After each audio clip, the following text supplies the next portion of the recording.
అన్న నమస్తే అన్న. నమస్తేనే. తెలంగాణలో ఎవరన్నా సీఎం, రాష్ట్ర సీఎం ఎవరన్నా? ఎవరికి తెలియదు ముఖ్యమంత్రి ఎవరు. ఉమ్, ఇప్పుడు వాళ్ళే పార్టీలో ఉన్న వాళ్ళు అందరు ముఖ్యమంత్రులే. ఉమ్.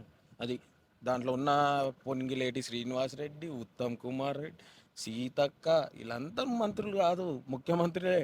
ఉమ్. సంకల్లో ఇట్లా ఇట్లా అనుకునే ఈయన ఉన్నాడు కదా కోమటిరెడ్డి రాజగోపాల్, ఆయన కూడా ముఖ్యమంత్రి. అంటే ఈ ప్రశ్న ఎందుకు అడిగానంటే, మన సీఎం గారు వస్తా ఉంటారు, రేవంత్ రెడ్డి గారు ఎవరు కూడా కనీసం లేచి నిలబడి ప్రోటోకాల్ కూడా పాటించలేదు. అందుకని డౌట్ వచ్చి నాకు కూడా. దాంట్లో ముఖ్యమంత్రి అంతా ఎవరైతే మంత్రులు ఉన్నారో వాళ్ళే ముఖ్యమంత్రులు ఉమ్. అని చెప్తున్నా. ఓకే, ఇక చూస్తే రాష్ట్రంలో ఎటు చూసినా ఈ మధ్య అరెస్టులు నడుస్తున్నాయి, దాడులు కూడా నడుస్తున్నాయి. బీఆర్ఎస్ కార్యాలయం మీద దాడిని ఎలా చూస్తున్నావు? ఇప్పుడు బీఆర్ఎస్ కార్యాలయం మీద దాడి అంటే అక్కడ ఉన్న ఎమ్మెల్యే అనిల్ కుమార్ గారే చేపిచ్చిరు. అది ఎందుకు సిగ్గులేదా? ఇంతకు ముందు మా పార్టీలో ఉండి పోయినావు కదరా భయ్ నువ్వు.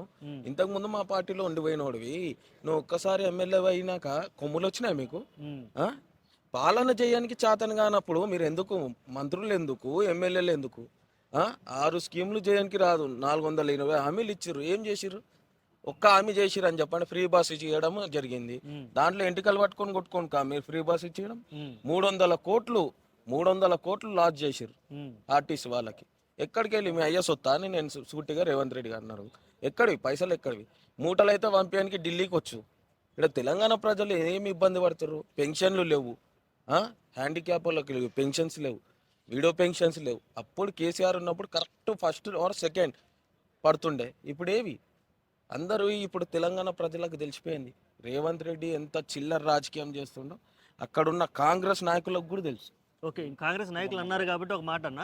కాంగ్రెస్ నాయకులు కొంతమంది బీఆర్ఎస్ వైపు ఆకర్షితులు అవుతున్నారు, జరగడానికి రెడీగా ఉన్నారు పార్టీలోకి అని వార్తలు వస్తున్నాయి. అరే రావాలని వాళ్ళకి ఏంటంటే ఆడాడు మాకేం న్యాయం చేస్తలేడు, మేము ఎందుకు వచ్చినామా వాళ్ళు తల పట్టుకొని కొట్టుకుంటే రోజులు వచ్చినాయి ఈరోజు తెలంగాణ రాష్ట్రంలో.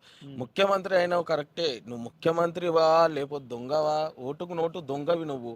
ముఖ్యమంత్రి అని ఇప్పుడు వరకు తెలంగాణ ప్రజలు నువ్వు ముఖ్యమంత్రి లెక్కనే చూస్తలేరు. ఎందుకంటే నీకు protocol, where is the protocol?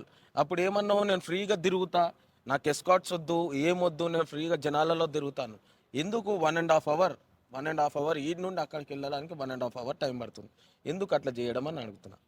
ఇంకోటి, ఖబర్దార్ కాంగ్రెస్ నాయకులారా, మీకు ఒకటి చెప్తున్నా. ఎట్లయితే భువనగిరి పార్టీ కార్యాలయం మీద దాడి చేసిన చందు ఎన్ఎస్యుఎల్ జనరల్ సెక్రటరీ అంట భువనగిరి తమ్ముడు, అక్కడ నువ్వు ముట్టుకొని ఫోటో ముట్టుకున్నావు, అది నీకే చూపెడుతుంది. తర్వాత నీకు ముందు ముసళ్ళ పండగ ఉంది తమ్మి, అది ఎక్కడ మీ ఎమ్మెల్యేల ఇంట్లో జొర్రుడు, నీకు ఒక ఎస్కాట్ ఇచ్చి బయటకు పంపించుడు, అవన్నీ తర్వాత మా పార్టీ వచ్చినాక నీకు నీ ఎమ్మెల్యే గారికి సూటిగా నువ్వు అనిల్ కుమార్ ఆడ ఎంపీ ఉన్నాడంట, ఆయనది కూడా సినిమా చూపెడతాం. ఓకే అన్న, థ్యాంక్ యూ.